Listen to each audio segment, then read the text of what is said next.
श्री स्वामी समर्थ. नमस्कार मंडळी, स्वागत आहे तुमचं माझ्या यूट्यूब चॅनलवर. स्वामी समर्थ महाराजांच्या कृपेने आशीर्वादाने तुमच्या सर्व इच्छा आकांक्षा महाराज पूर्ण करोत. तुमच्या जीवनातील सर्व वाईट गोष्टी निघून जाऊ आणि तुमच्या घराची खूप भरभराट हो, हीच आपण आज स्वामीचरणी प्रार्थना करूया आणि आपल्या आजच्या या नवीन व्हिडिओला सुरुवात करूया. आज व्हिडिओच्या माध्यमातून तुम्ही जाणून घेणार आहात की सर्वात सोपी कलियुगातली पॉवरफुल ही एक सेवा आहे. ती जर दररोज आपल्या घरामध्ये केली, हे 5 मिनिटाचे वाचन, तर घराची खूप अशी आर्थिक भरभराट होईल. तर ती सेवा कोणती आहे, ती कशी करावी, कोणत्या वेळेत करावी, ती कुणी करावी, याबद्दलची संपूर्ण माहिती तुम्हाला या व्हिडिओच्या माध्यमातून मिळणार आहे. त्यामुळे व्हिडिओ हा स्किप न करता शेवटपर्यंत पहा.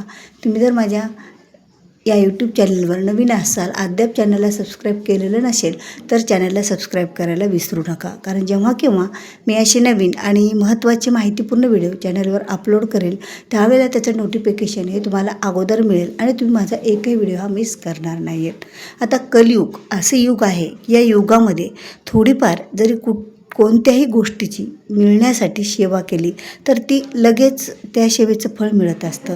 कारण जसं त्रेतायुगात, द्वापार युगामध्ये आणि सत्ययुगामध्ये हजारो वर्षे तपश्चर्या करून, यज्ञ दानधर्म करून फळ मिळत नव्हतं, तेच फळ कलियुगात काही अशा सेवा आहेत की त्या 5 मिनिटांनी सुद्धा केल्याच्या नंतर मिळत असतं. आणि गुरुमाऊली आपल्या हितगुजातून वारंवार आपल्याला काही अशा सेवा सांगतात ज्या नित्यसेवा, की या नित्यसेवा 5 मिनिटाच्या लक्ष्मीप्राप्तीच्या. आता स्वामींची नित्यसेवा आपण दररोज करतो तर ती वेगळी, पण लक्ष्मीप्राप्तीची जी नित्यसेवा आहे ती आपण जर केली या दररोज तर खरंच आपल्या जीवनाचा कायापालट होतो. कारण घराची जर आर्थिक परिस्थिती बिकट असेल तर आपल्या कोणत्याच कार्यामध्ये आपल्याला यश मिळत नाही. जरीही आपल्याकडे भरपूर विद्या आहे किंवा आपल्याकडे भरपूर बुद्धी आहे, पण त्या बुद्धीचा वापर करण्यासाठी सुद्धा या कलियुगामध्ये पैसा लागत असतो. आणि घराची परिस्थिती बिकट असेल, घराची आर्थिक परिस्थिती जर आपली सुधारलेली नसेल, घरामध्ये त्या अडचणी असतील पैशाबाबतच्या, तर आपल्याकडं काहीही असं आपण काहीही करू शकत नसतो. म्हणून तर आपल्या घराची भरभराट व्हावी, आपल्या घरातील पैसा हा वाढत जावा. आता काही घरामध्ये कितीतरी दिवसापासून गरिबी आहे, 18 वर्षापासून सुद्धा दरिद्रता आहे आणि 18 वर्षाची दरिद्रतासुद्धा असते. काही घरामध्ये चारही बाजून लोक पैसे कमवतात, पण त्या घरामध्ये पैसा टिकतच नाही. कोणी नाही तर कोण्या मार्गाने घरातून जातो आणि घराची भरभराट होत नाही, घराची प्रगती होत नाही. आपण त्याच ठिकाणी थांबलेलो असतो. मग कधी आपल्याला वाटतं की बघा, हे लोक किती प्रगती करतात, ह्यांनी कुठलेच काही चांगले कामं करत नसूनसुद्धा त्यांची प्रगती होते, त्यांची आर्थिक उन्नती होते. तर आपण कुठं कुठं आपलं काय होतं, ह्या गोष्टी आपल्याला खटकत असतात. पण गुरुमाऊलीने काही अशा सेवा आपल्याला दिलेल्या आहेत. आता त्या सेवेचा जर उल्लेख करायचा झालं तर ती सेवा कोणी करावी, हाही प्रश्न खूप महत्त्वाचा आहे. ज्यावेळेला सर्व कुटुंबासाठी काही सेवा केल्या जातात त्यावेळेला कुटुंबातली अशी एखादी व्यक्ती निवडावी लागते. त्या व्यक्तीनं जर घरात ती सेवा केली तर पूर्ण व्यक्तीला त्या सेवेचं फळ मिळत असतं. आणि त्या सेवेचं पूर्ण फळ मिळण्यासाठी, म्हणजे घरातल्या लहान्यापासून मोठ्यापर्यंत मिळण्यासाठी ती व्यक्तीच आपल्या घरामध्ये महत्त्वाची असते. आता सेवा भरपूर आहेत, पण काही सेवा पॉवरफुल असतात. काही सेवेचं फळ कमी मिळतं, काही सेवेचं फळ जास्त मिळत असतं. जसं की एखादा आपण गुरुचरित्र पारायण केलं वर्षातले 3, तर याचं फळ किती मिळतं. तर दुसरे आपण दररोज काही वाचन केलं तरी एवढं फळ मिळत नसतं. तसंच लक्ष्मीप्राप्तीच्या अशा अनेक सेवा आहेत, पण अनेक सेवेपैकी आपल्याला अशी एखादी सेवा करावी की ज्यामुळे लक्ष्मी घरात टिकावी, आलेला पैसा घरात टिकावा, घरात किटकिटी भांडणे नसावे, एकमेकाविषयी जर घरात आदर असेल, प्रेम असेल तर लक्ष्मी माता त्या घरात टिकत असतात. कारण लक्ष्मी मातेला शांतता ही अतिशय प्रिय असते आणि शांतता ज्या घरामध्ये असते त्या घरामध्ये लक्ष्मी ही टिकत असते. आता प्रत्येक गोष्टीचा उल्लेख ही लक्ष्मीप्राप्तीपासून होत असतो. आणि ज्या घरामध्ये लक्ष्मीसोबत श्री नारायणाची सुद्धा पूजा केली जाते त्या घरामध्ये लक्ष्मी मातासुद्धा राहत असतात. कारण तुम्ही एकट्या जर बायकोला बोलवलं कोणाच्या तरीही तिला तेवढा आनंद होणार नाही, पण ज्यावेळेला तुम्ही जोडप्याला बोलवसाल, जोडप्याचा आदर सत्कार करसाल, त्यावेळेला मात्र त्या स्त्रीला खूप आदर होत असतो. आणि माता लक्ष्मीसुद्धा एका स्त्रीचे स्वरूप आहे. तिच्यापासूनच सर्व ज्या युगातल्या स्त्री आहेत त्या निर्माण झालेल्या आहेत. त्यामुळेच तर लक्ष्मी माता ही अतिशय श्रेष्ठ समजली जाते. जसे की सकाळची वेळ खरंच खूप महत्त्वाची मानली जाते. पहाटची वेळ 8 वाजेपर्यंतच्या वेळेमध्ये काही सेवा केल्या तर त्या सेवेचं पूर्ण फळ मिळत असतं. तशाच दुपारच्या 11:15 ते 12:15 म्हणजे 12 वाजण्याच्या अगोदर 15 मिनटं आणि 12 वाजण्याच्या नंतर 15 मिनटं हा सुद्धा त्रिकाल संध्येचा एक काळ आहे. त्याचबरोबर सायंकाळचा प्रदोष काळ हा सुद्धा त्रिकाल संध्येचा आहे. त्रिकाल संध्येच्या वेळेला म्हणजे सकाळची वेळ 6 ते 8, दुपारची वेळ 11:15 ते 12:15 आणि संध्याकाळची सायंकाळची वेळ प्रदोष काळ. म्हणजे प्रदोष काळ हा 5:30 पासून ते 7:30 वाजेपर्यंत हा प्रदोष काळाचा वेळ. तर या वेळेच्या दरम्यान ज्या काही सेवा, पूजा, काही आराधना केल्या जातील, चांगले कामे केले जातील, याचं पुण्यफळ हे जास्त वेगाने आणि जास्त पटीने आपल्याला मिळत असतं. आता दररोज घरामध्ये काही अशा सेवा कराव्या की ज्या सेवेमुळं लक्ष्मी प्राप्ती होत असते आणि त्यातीलच एक महत्त्वाची ही 5 मिनिटाची सेवा आहे.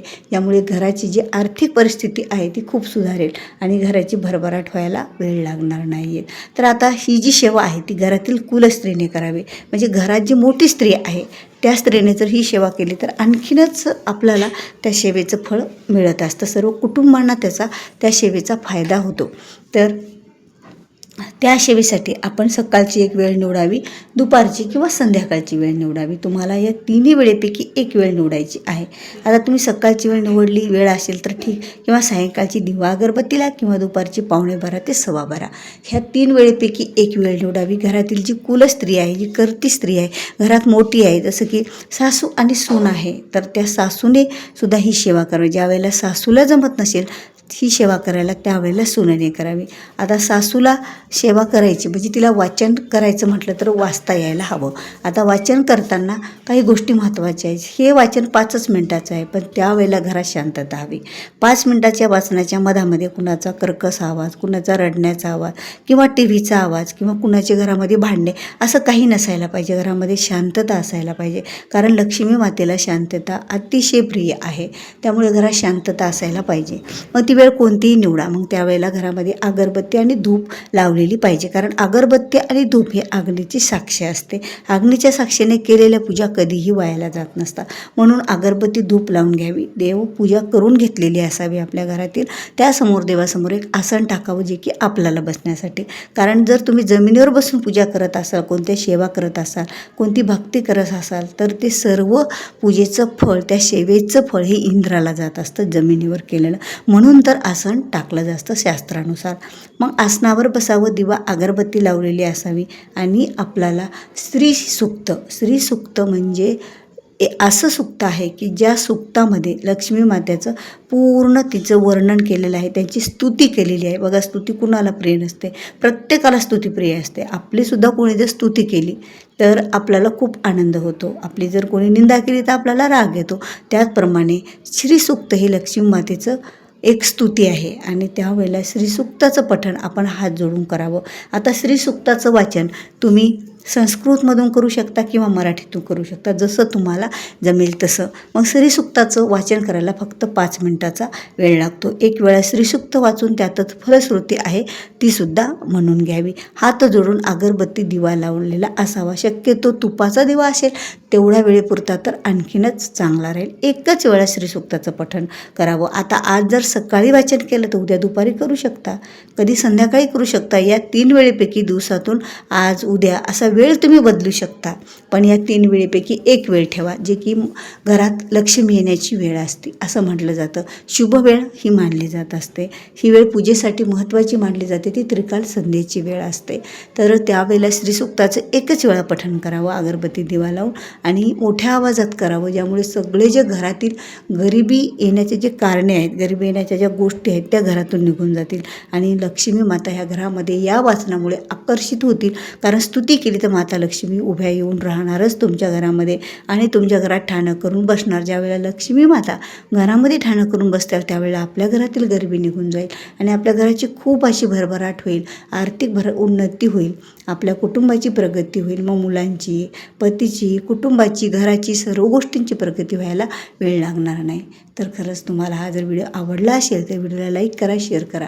तुम्ही जर माझ्या चॅनलवर नवीन असाल तर चॅनलला सबस्क्राईब करायला विसरू नका. तर भेटूया असाच एक नवीन आणि महत्त्वाचा माहितीपूर्ण व्हिडिओ घेऊन. तोपर्यंत सर्वांना श्री स्वामी समर्थ. जय जय स्वामी समर्थ.